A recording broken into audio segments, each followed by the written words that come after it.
এতে করে মুখে পড়বে, খেতে কিন্তু দুর্দান্ত লাগবে। আবারও একটু ঢেকে দেব।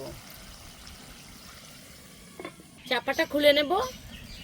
এই দেখুন বন্ধুরা কতটা সুন্দর হয়েছে। বন্ধুরা হাতে মাখা কাতলা মাছের কারিটা ইউনিক ভাবে বানিয়ে দেখবেন, খেতে কিন্তু দুর্দান্ত স্বাদের হয়। আর যাদের হাতে কম সময় থাকে অবশ্যই তারা এইভাবে রান্না করে দেখবেন, অল্প সময় লাগে আর রান্নাটা খুব সুন্দর হয়, খেতেও দুর্দান্ত স্বাদের হয়।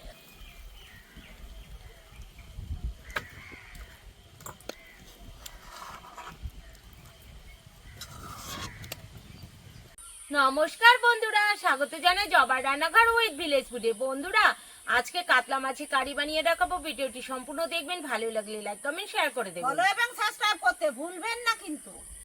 সব মশলাগুলো এক এক করে বেটে নেব। প্রথমে বাটবো জিরে,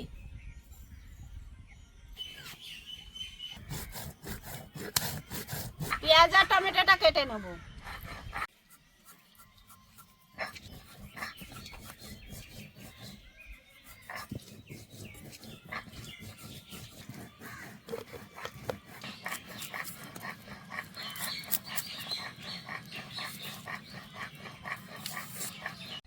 পেঁয়াজটা গ্রেট করে নেব।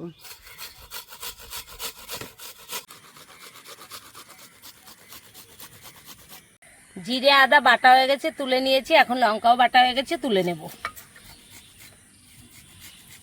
প্রথমে মাছগুলো ম্যারিনেট করে নেব। মাছ এগুলো হলো কাতলা মাছ। এই দেখুন বন্ধুরা, কাতলা মাছটা খুব সুন্দর। আদা বাটা, জিরে বাটা, শুকনো লঙ্কা বাটা, এখানে ছোট ছোট দুটো পেঁয়াজ আছে গ্রেট করা হয়েছে, সেটাই দিয়ে দেব। দিয়ে দেব স্বাদ মতো লবণ, 1 চামচ হলুদ গুঁড়ো, উপর দিয়ে দেব সরষের তেল। এই রান্নায় তেলটা একটু বেশিই লাগবে।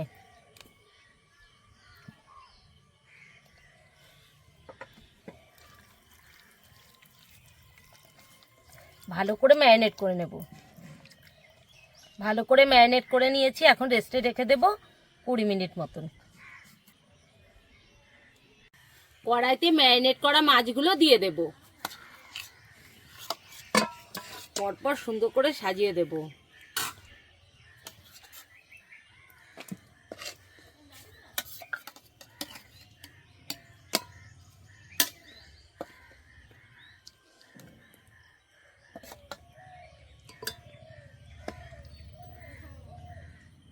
এবার মশলাগুলো দিয়ে দেব। অল্প একটু বাটি ধোয়া জলটা দিয়ে দেব।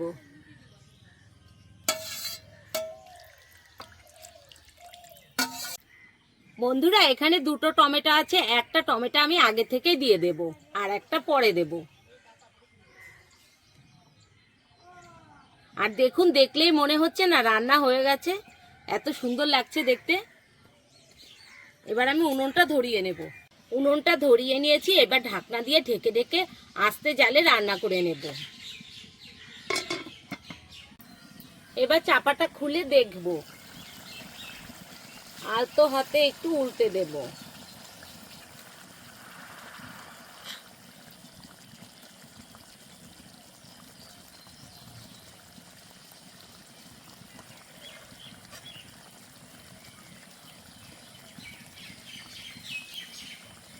খুব আস্তে আস্তে উল্টাতে হবে, নয়তো কিন্তু ভেঙে যাওয়ার সম্ভব থাকে।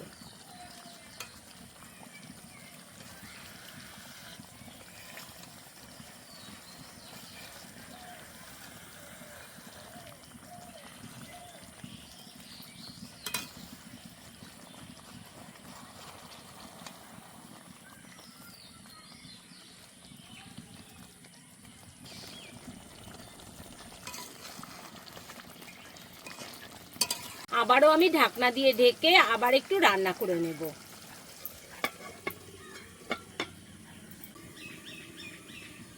চাপাটা খুলে আবার একটু দেখে নেব কেমন হয়েছে।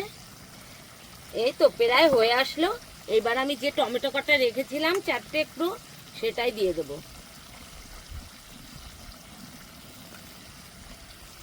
এতে করে মুখে পড়বে, খেতে কিন্তু দুর্দান্ত লাগবে। আবারও একটু ঢেকে দেব। চাপাটা খুলে নেব। এই দেখুন বন্ধুরা কতটা সুন্দর হয়েছে।